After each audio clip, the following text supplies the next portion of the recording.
This is every major death in One Piece explained. Starting with this guy who got shot 152 times and took a cannonball to the face.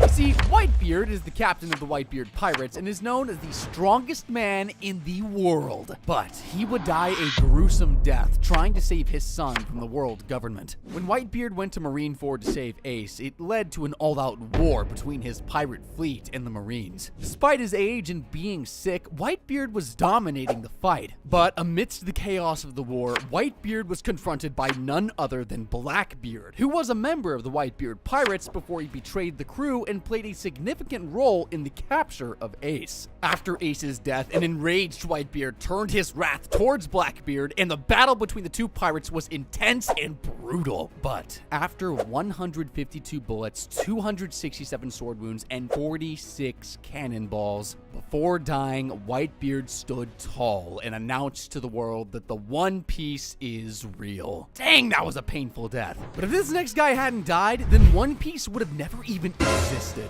Gol D. Roger, widely known as the King of the Pirates and the only person to have ever found the One Piece, turned himself in because he was terminally ill. Roger knew he didn't have much longer to live, and he wanted to go out on his own terms. Roger's execution was a huge deal. The world government thought executing him would scare pirates straight, but oh boy, were they wrong. Just before his execution, Roger dropped a bombshell. He told the crowd about his treasure, the One Piece hidden at the end of the Grand Line. His last words sparked the Great Pirate Era, daring anyone to become the next king of the pirates. And while that's an important death, this next guy died because of a Yo Daddy joke. Ace was Luffy's older brother and also the son of the late pirate king Gol D. Roger, but only refers to Whitebeard as his real father. And during the Marineford War, when he was captured, it looked like things might have turned out okay when he was freed during the battle, thanks to Luffy and Mr. 3. But then Admiral Akainu, one of the vice admirals, started trash-talking Whitebeard. Ace, being the loyal and hot-headed guy he was, just couldn't let something like that slide. So Ace faced off against Akainu, but things went south very quickly. Akainu, with his magma powers, created a deadly attack aimed at Luffy. So Ace jumped in to protect his brother and took the full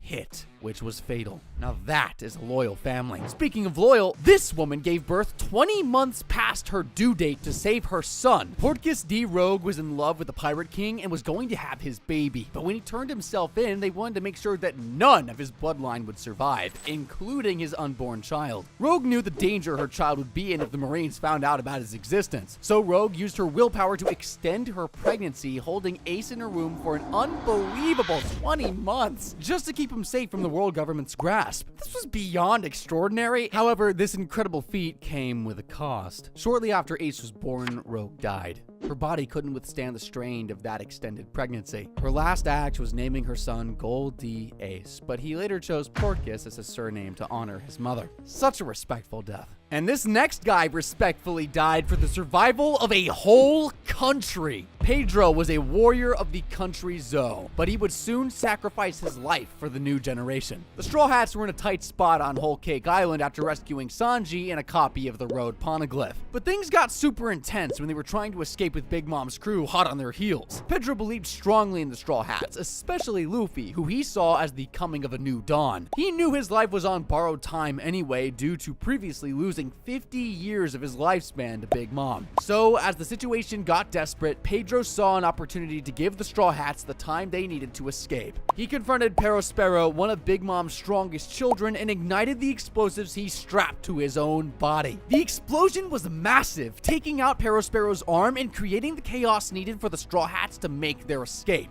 Dang, that death was sad. Just like how this next guy sacrificed his own life for a sick child. Corazon was a member of the Doflamingo Pirates, but was actually a double agent for the Marines. When he found out Law only had a couple of months left to live, Corazon took him under his wing by force to get him to a doctor, and after going to the best doctors in the world, no one could cure his disease. Corazon felt defeated. That was until he found out about the Opi Opi no Mi, a devil fruit that could save Law's life, but was also wanted by Doflamingo for its ultimate power. Knowing the risks, Corazon decided to get the fruit and have Law eat it, ensuring his disease would be cured. He did all of this behind Doflamingo's back, fully aware that if they got caught, it would mean his death. Corazon was ultimately discovered by Doflamingo in the end, and in his final moments, Corazon used his devil fruit powers to make sure Law remained hidden and silent, even as Doflamingo and his crew attacked. Corazon was brutally shot by Doflamingo, but he died smiling, knowing he saved Law's life. If that wasn't proof enough, One Piece has some seriously honorable deaths. Like with this woman who died in front of her children because she was poor. Bellemere found Nami and Nojiko as orphans when they were young and lived happily on Kokoyashi Village until Arlong came along. Arlong and his fishman crew took over Kokoyashi Village, demanding ridiculously high money from everyone as living taxes. If you couldn't pay up, you were as good as dead. Bellemere was tough as nails, but not exactly rolling in dough. When Arlong's goons came collecting, Bellemere didn't have enough to cover all three of them. Instead of saving herself and leaving her daughters to a cruel fate, she chose to pay only for Nami and Nojiko, leaving herself out. This act was her way of ensuring her daughter's survival, even if it meant her own death. Arlong, being the heartless villain he is, executed Bellemere right in front of Nami and Nojiko. Jeez, that was terrible. Now, not all fishmen are terrible, like this fishman who died returning this little girl to her mother. Fisher Tiger, captain of the Sun Pirates, was a hero for fishermen and mermaids because he stood up against discrimination and slavery. He himself was once a slave on Mary Joa, but escaped and freed countless other slaves from all races with him, including Koala, a little girl who was once a slave, and as we now know, a member of the Revolutionary Army. Fisher Tiger decided to help Koala reach her hometown, and at first she was very scarred from when she was a slave. But after spending time with the Sun Pirates, she started to feel better and better. But tragedy struck when the Sun Pirates finally landed on her home island. You see, Fisher Tiger decided to take her there himself, but unfortunately, the people of the islands had already contacted the Marines that they were there. And after he said his goodbye and turned his back, he was ambushed with bullets by the Marines. After the Sun Pirates came to the rescue and barely got out of there alive, Fisher Tiger needed a blood transfusion to survive, but there was a huge problem. Because of the bad blood between humans and fishmen, Tiger refused blood from humans, even though it could have saved his life. Fisher Tiger's decision was more than stubbornness, it was about his principles. He didn't want to owe his life to the race he couldn't fully forgive, even if some humans were good, like Koala. His death was a powerful statement against the cycle of hatred and discrimination. Dang, humans can be evil. But not this guy who was boiled alive in front of his friends. Kozuki Oden was a legendary samurai from Wano. He was the heir to the Wano shogunate and had this dream of opening Wano's borders to the entire world. And he was even a part of Gold D. Rogers' crew for a bit, which is pretty much the pirate equivalent of being a rock star. But when he returned from his travels, the whole country would be in shambles. It was under the control of Orochi, who was partnered with Kaido, one of the four emperors. Oden aimed to take down Orochi and free Wano, but he got caught in Orochi's web of deception and manipulation. Orochi and Kaido, fearing Oden's power and popularity, decided to execute him in a way that was meant to humiliate him,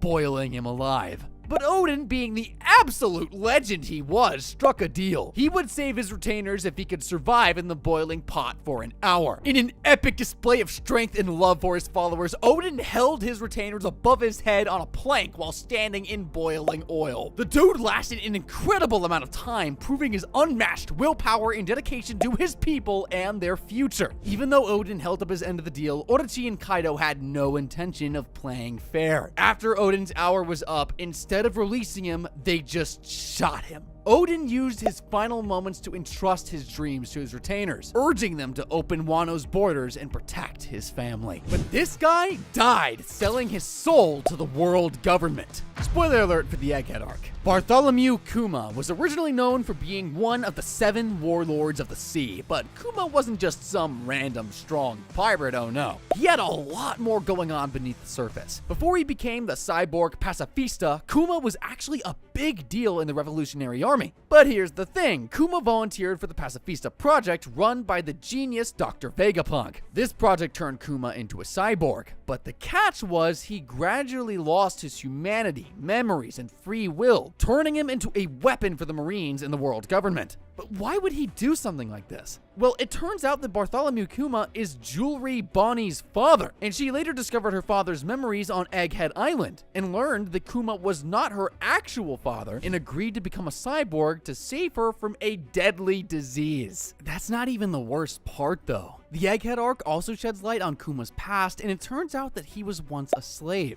His blood was tested as soon as he was born, and the world government was alerted that he was a buccaneer, which were despised by the world nobles. Shortly after his birth, Kuma and his parents were taken and turned into slaves. His mother died sometime later because her body could no longer handle the abuse. Kuma's father taught him about Nika, the legendary warrior of liberation. One day his father sang about Nika, and a world noble killed him right in front of Kuma. When the world nobles held their native hunting competition on God Valley, Kuma was one of the slaves chosen for the hunt. Dang, that's just wrong. But not all deaths are people. One of the saddest deaths in One Piece is actually when the Straw Hats lost their very first ship. First off, the Going Merry wasn't just a ship, okay? She was a crew member, given to the Straw Hats by Kaya, their friend from Syrup Village. The Merry was more than just wood and sails. She carried Luffy and his crew through countless adventures, becoming a symbol of their journey and dreams. As epic as these adventures were, they inevitably took a toll on the Merry. Despite Usopp's patch-up jobs, the ship was pretty much living on borrowed time. The damage was beyond repair, the Merry was literally breaking apart, and continuing to sail her would have been dangerous for the crew. This would lead to one of the most emotional battles in the series between Luffy and Usopp on their argument to replace the ship or not. And the farewell to the Going Merry is one of the most tear-jerking moments in One Piece. After escaping Enies Lobby, the crew realized it was time to let her go. The Merry got one last moment of glory by saving the crew from certain death,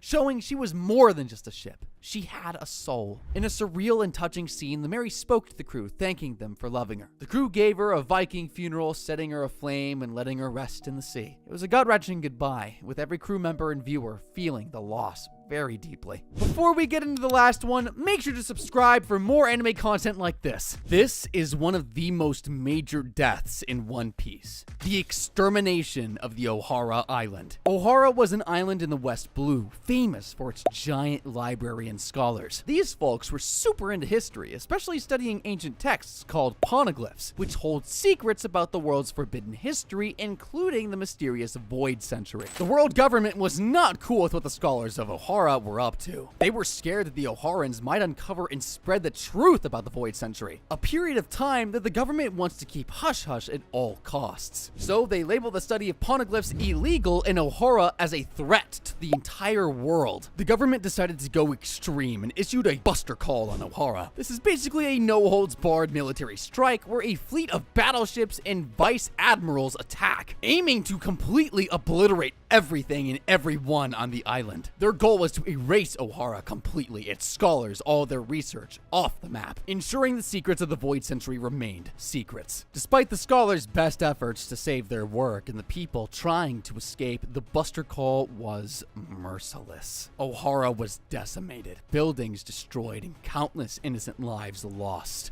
The only known survivor was Nico Robin. If you enjoyed, hit that like button, leave a comment down below what you want us to talk about next, and thank you very much for watching.